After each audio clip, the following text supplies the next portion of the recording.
L'enveloppe était épaisse, d'un blanc cassé luxueux, scellée d'un emblème doré représentant un voilier fendillant des vagues bleu saphir. À l'intérieur, une calligraphie élégante annonçait la croisière des Devereux aux Caraïbes, une célébration de l'héritage et de l'excellence familiale. Je passai lentement le pouce sur les lettres, me remémorant l'humiliation de l'année précédente. Quand mon cousin Mathieu avait oublié de m'ajouter à la liste des invités. Cette année, il n'oublierait pas. Parce que cette fois, j'avais pris les devants. Je m'appelle Camille Devereux. J'ai 36 ans et cet été, j'étais sur le point d'offrir à ma famille le genre de surprise qu'on ne voit que dans les films. Alors que je terminais la relecture des documents finaux de fusion de ma société, mon téléphone s'est allumé. Le nom de ma mère s'est affiché à l'écran. J'ai décroché. « Camille », dit-elle d'un ton sucré, tiré au cordeau comme à son habitude, « il faut qu'on parle de la croisière. » Je me suis renversée dans mon fauteuil entourée de baies vitrées au 58e étage d'une tour à la Défense. De là, j'avais une vue plongeante sur le port privé et sur l'Altea, le yacht de 85 mètres que ma famille croyait avoir affrété pour leur grande réunion théâtrale. « Qu'est-ce qu'elle a, cette croisière, maman ?» Silence. Puis un soupir. « Eh bien, chérie, ton oncle Mathieu et moi avons décidé que cette édition devait être plus sélective. » Sélective. Sur le quai en contrebas, j'observais l'équipage en uniforme blanc aligner les transats et faire briller les rambardes en laiton. Mon équipage. Mon pont. Cette fois, il y aura des invités très importants. Les nouveaux partenaires de ton père, les investisseurs européens de Mathieu. Il faut préserver l'image de la famille. L'image. L'éternel masque des Devereux. Leur fausse perfection, leur diplôme acheté, leur sourire de club privé. Et moi l'accro, l'échec. Celle qui avait claqué la porte de la société familiale pour perdre son temps dans une start-up numérique.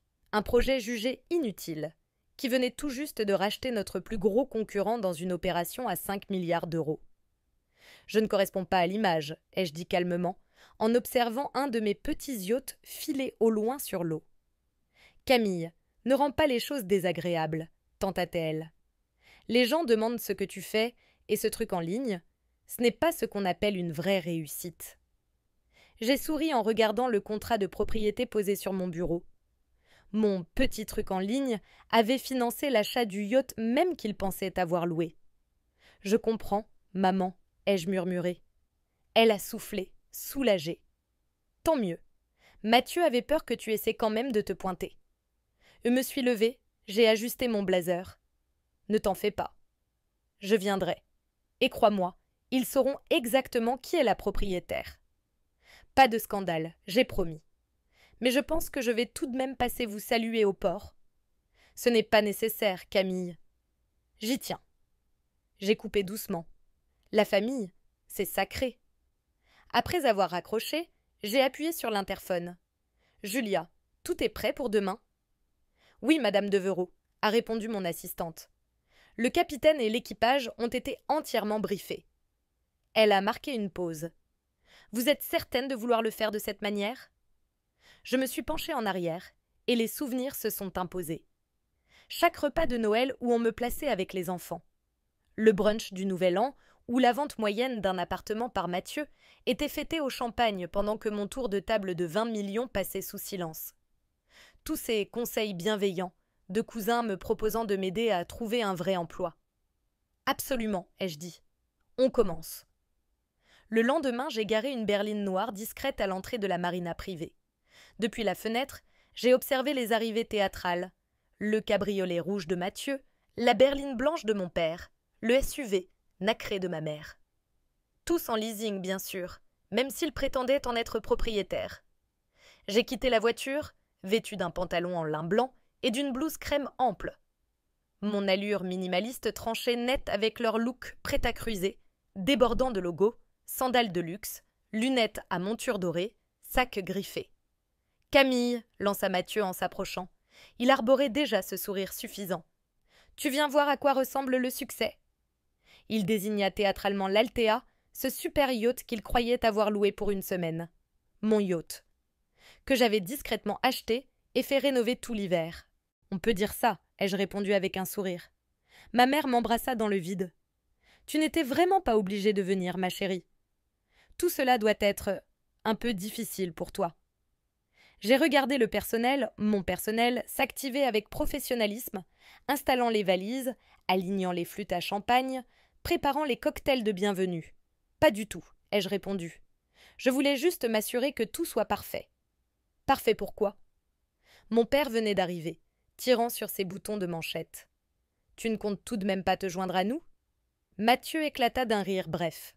Cette croisière, c'est pour les vraies réussites, pas pour les cas sociaux. Ses collègues, de jeunes cadres fraîchement recrutés dans notre entreprise familiale, ricanaient mal à l'aise. Je les avais presque tous croisés un jour ou l'autre, à un événement ou une table ronde. Aucun ne m'avait jamais reconnue. Je faisais tout pour rester discrète. Contrôle élevé, profil bas. Madame Devereux lança une voix depuis le pont. L'embarquement peut commencer. Mon père fronça les sourcils. C'est étrange. Le capitaine devrait me parler.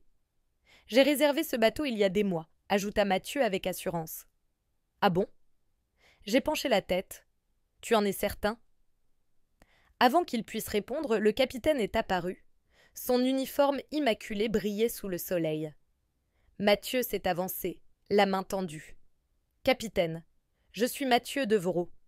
On a parlé de l'itinéraire. Mais le capitaine ne s'est pas arrêté. Il a marché droit vers moi, s'est arrêté net et m'a salué. Bienvenue à bord de votre yacht, Madame Devereux. Tout est prêt selon vos instructions. Le silence s'est propagé sur le quai, comme une onde. Même les bruits du port semblaient suspendus. Votre yacht? Souffla ma mère.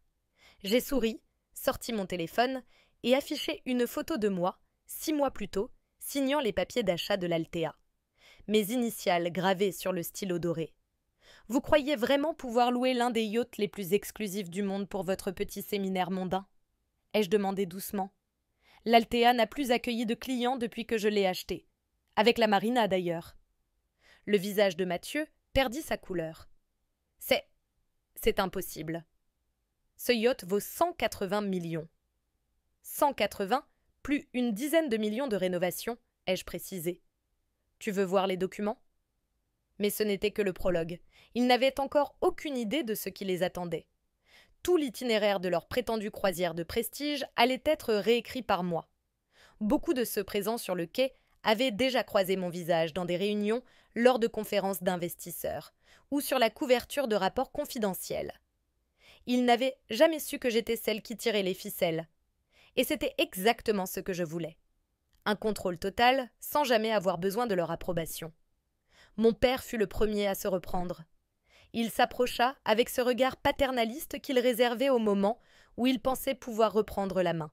« Camille, dit-il à voix basse, presque attendrissante, si tu as atteint ce niveau de réussite, peut-être est-il temps d'intégrer ton entreprise à Devereux & Associés. Pour le bien de la famille. » J'ai éclaté d'un rire discret en me souvenant de la fois où il avait balancé mon dossier de présentation dans la corbeille sans lire au-delà de la première page. « Tu veux dire ce business que tu qualifiais d'illusion il y a 5 ans? Celui qui n'était pas digne du nom de Devereux ?» Il haussa les épaules, agacé. Le passé est le passé. Il s'agit maintenant de construire un héritage. Je me suis tournée vers lui, droite, calme, implacable. Exactement. Et je suis venue pour le redéfinir. S'ils pensaient que ce moment allait être le plus douloureux, ils allaient vite déchanter. Je me suis adressée à l'assemblée, les invités plantés là, sidérés. Certains murmuraient derrière leurs lunettes noires. D'autres me fixaient sans dissimuler leur choc. Il y a 6 ans, j'ai présenté mon projet de start-up technologique à Devereux & Associés, ai-je lancé. Je me suis tournée vers mon père et Mathieu. Vous avez passé 20 minutes à m'expliquer pourquoi ce serait un échec, puis vous m'avez proposé un poste d'assistante. Mathieu détourna les yeux, subitement absorbé par ses boutons de manchette. Ce que vous ignoriez, c'est qu'à ce moment précis, j'avais déjà sécurisé 3 tours de financement. Et pendant que vous déblattiez votre leçon de morale, 50 millions d'euros de capital risque attendaient d'être signés. Le sourire figé de ma mère s'évanouit. « Mais tu travailles dans ce petit bureau à Montorgueil, non ?» « Ce petit bureau, c'est tout l'étage supérieur de l'immeuble Devereux, ai-je rétorqué, que j'ai racheté l'an dernier, au passage. Vous avez remarqué l'augmentation soudaine des loyers? Mon père blêmit. Cet immeuble avait été son bijou, jusqu'à ce qu'un mystérieux acquéreur triple le loyer, le forçant à déménager vers un local moins prestigieux. C'était toi? Souffla-t-il. J'ai hoché la tête. Et aussi la plupart des biens commerciaux du quartier. J'aime les acquisitions intelligentes. Mathieu s'avança, tentant de sauver la face avec un sourire charmeur. Clairement, on t'a sous-estimé. Mais maintenant qu'on sait, on pourrait travailler ensemble. Il y a tant de potentiel. Justement, ai-je répondu. J'ai fait signe au capitaine, qui a remis un épais dossier à mon père. C'est quoi ça? Demanda-t-il en feuilletant jusqu'à ce que ses doigts se figent. Les papiers de rachat, ai-je précisé. Votre entreprise ne va pas bien. Opération risquée, client qui fuit, enquête préliminaire de l'autorité des marchés financiers. Le teint de Mathieu vira au gris. Comment tu sais tout ça? Je sais tout, et surtout que sans une injection de liquidité d'ici la fin du mois, Devrault & Associés s'effondre. Ma voix s'adoucit. Heureusement pour vous, je suis prête à vous la racheter. À 30 centimes pour 1 euro. Les mains de mon père tremblaient.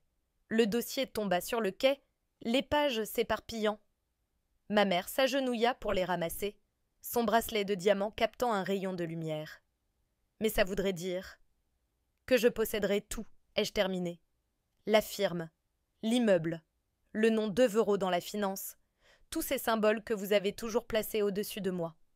Un jeune homme, l'un des associés de Mathieu, s'éclaircit la gorge. « Je crois qu'il faut que je précise quelque chose, murmura-t-il. Je travaille déjà pour Camille. » Il baissa les yeux. « Nous sommes plusieurs. » Elle a racheté discrètement une dizaine de cabinets autour de Paris. D'autres hochèrent la tête. Quelques-uns se déplacèrent subtilement de leur côté, vers moi.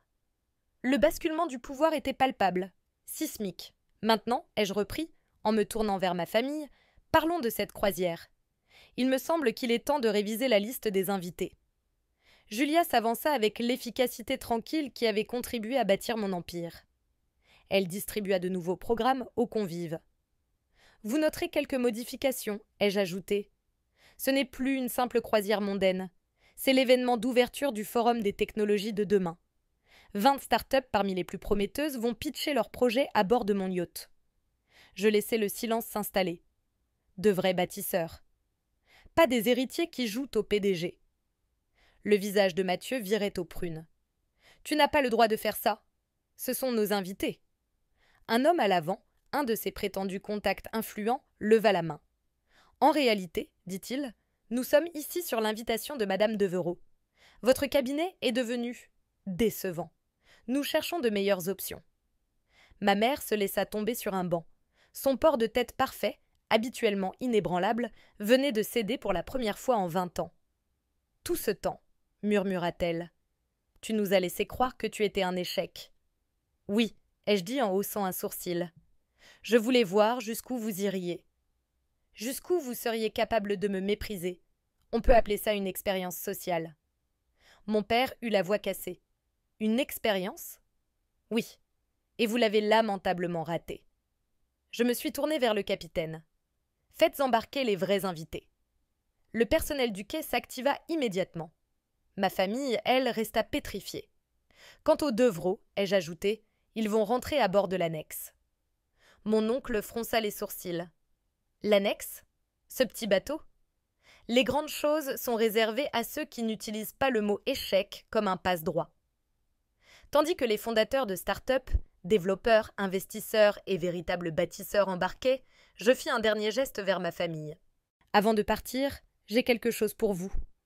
Je leur remis à chacun une enveloppe, à l'intérieur, une photo, d'eux figés sur le quai, entourés d'un luxe qu'ils ne possédaient pas, dans leur tenue griffée, avec leurs regards vidés. Un souvenir du jour où votre fille a réécrit votre héritage, ai-je dit avec un sourire.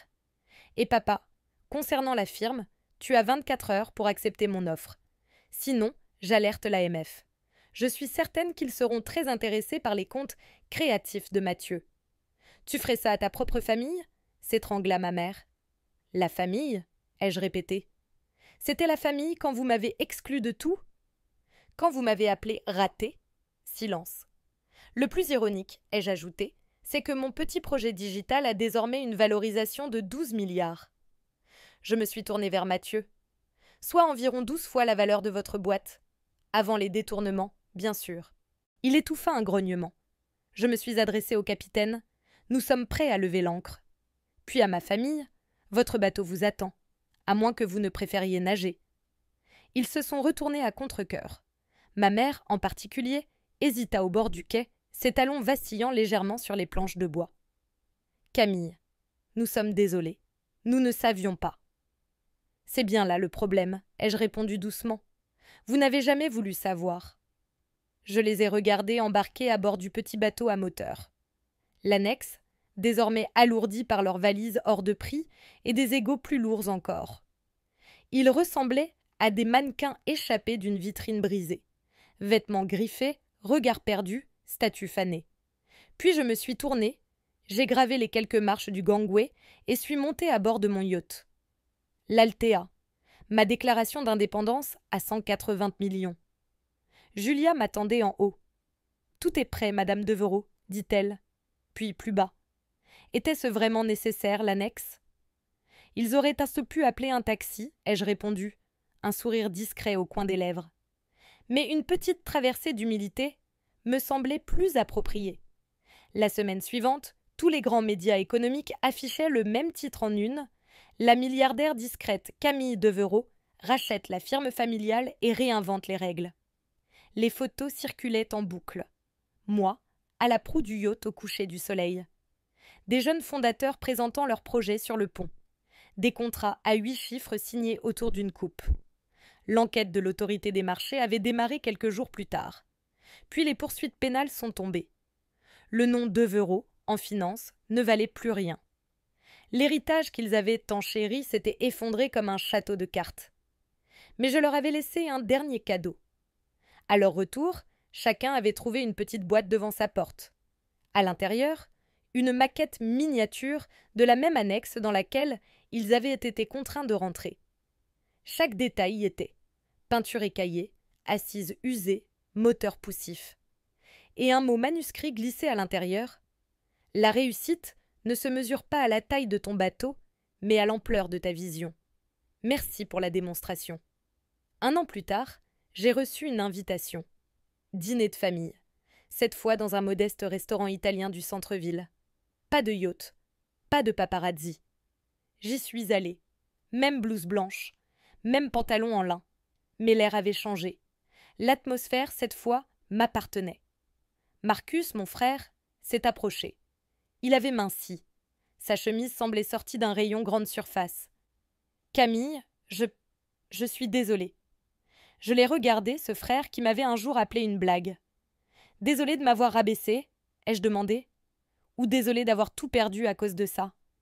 Il n'a pas répondu. Je me suis levée. J'ai levé mon verre. La réussite, ce n'est pas une histoire de yachts, d'immeubles ou de noms de famille. C'est une histoire de courage, de vision, et de croire en soi quand personne d'autre ne le fait. J'ai marqué une pause. J'ai laissé le silence s'imprimer. Souvenez-vous-en, la prochaine fois que vous serez tenté de traiter quelqu'un d'échec. En sortant du restaurant, mon téléphone a vibré. Une alerte info. L'incubateur de Camille Devereux lance un centre d'innovation dédié aux entrepreneurs sous-estimés. La photo montrait les nouveaux locaux pleins de créateurs comme je l'avais été, rejetés, invisibles, mais prêts à changer le monde.